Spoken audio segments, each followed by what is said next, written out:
غليتي اللبن وراب منك وقطع زي كده، اوعي ترميه. هنعمل بيه احلى مخبوزات ومعجنات وعجينة بيتزا. احفظيه في الفريزر وتعالي اقولك هنعمل بيه ايه. هنجيب معانا كيلو دقيق، عليهم معلقة ملح، معلقتين سكر، ومعلقة كبيرة خميرة فورية او كيس خميرة فورية. هننزل بيه ونقلب كل المواد الجافة مع بعض. ما عندكيش خميرة فورية، مكعب خميرة بيرة دوبيه في شوية مية دافية ومعلقة سكر، واول ما يتفاعل هتكبيه على الدقيق. هنقلب كل المواد الجافة مع بعض، وهننزل عليهم بقى بايه؟ بكوباية سمنة على زيت، او كوباية سمنة او كوباية زيت خالص زي ما تحبي، بس عشان تطلع معاكي القرص طرية انا حطيت كوباية زيت على سمنة. ونبسهم كويس بايدينا لحد ما الدقيق كله يشرب المادة الدهنية، السمنة والزيت. وخلي بالك السمنة مينفعش تكون ساقعة، علشان هنا احنا حاطين خميرة وعايزين العجينة تخمر معانا. لو السمنة او الزبدة اللي حطيتيها ساقعة الخميرة مش هتتفاعل معانا. هنبسها كويس وهننزل بكوبايتين لبن رايب، اللبن اللي قطع كوبايتين، ونعجن كويس. هنقلبهم الاول وبعدين هنعجن بايدينا.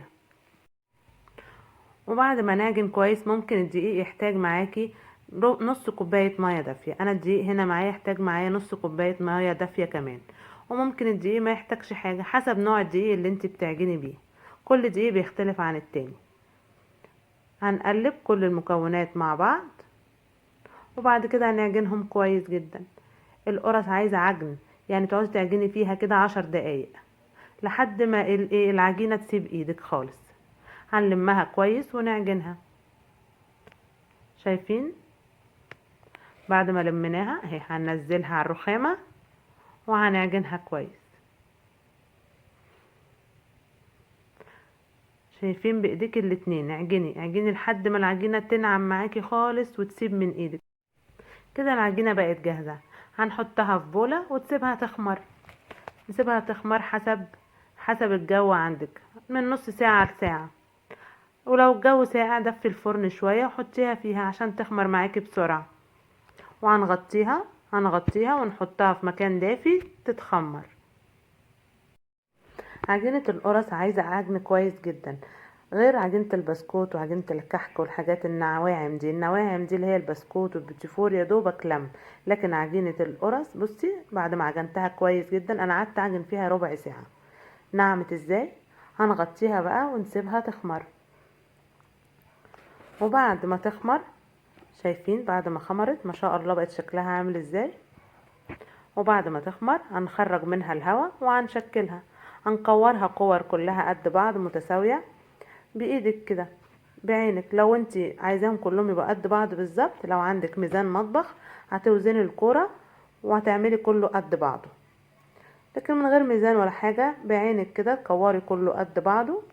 وبعدين هنشوف هنعمل ايه. هنكور العجينة كلها على الرخامة،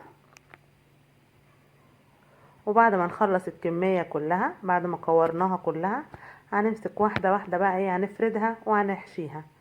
او عايزاها تسيبيها سادة بططيها وسيبيها سادة. هنفرد اول واحدة، ما ترفعهاش قوي عشان تطلع معاكي نافشة وطرية.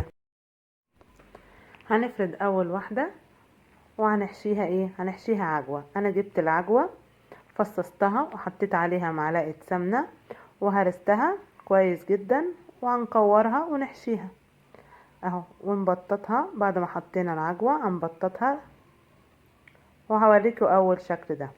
هنجيب غطا ازازة نحطه في النص كده، نعلم بس ونقص بالمقص عشان نعمل شكل ايه، هيطلع شكل وردة. بعد ما يستوي يبقى شكله حلو قوي. شايفين شكلها؟ شكل جديد وجميل. وبعد ما تستوي تبقى شكلها حلو. هنعمل واحدة كمان. هنجيب كورة من اللي كورناهم هنبططها ونحشيها، نحط فيها كورة عجوة. شايفين؟ وهنقفلها كويس ونبططها على ايدينا، وهنجيب غطا الازازة نعلمها نحط في النص ونقص بالمقص او بالسكينة، بس المقص اسهل. بس كده، طريقة سهلة خالص وشكلها جميل. وهنا التانية برضو هنبططها، هنحشيها عجوة، هنكور العجوة ونقفلها كويس جدا عشان العجوة ما تطلعش منها وتتحرق في الصينية وهي في الفرن. انا هنا هعملها الشكل العادي، شكل القرص اللي بالعجوة العادية، اللي هو خطين كده بالسكينة، زي القرص الجاهزة اللي بنشتريها من الفرن. بس وهنجيب بقى صينية ألمونيوم مش مدهونة ولا اي حاجة، وهنرصهم وهندهنهم، هندهن وشهم بشوية حليب، واللي عايزة ترش عليها سمسم رشي، من غير سمسم زي اللي تحب، زي ما انت تحبي.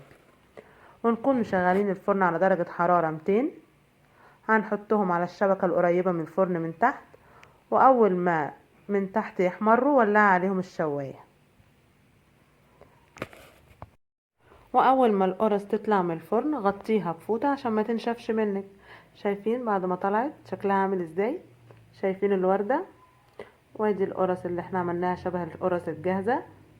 بصوا من جوه طرية ازاي، والعجوة لسه زي ما هي طرية، ما نشفتش خالص.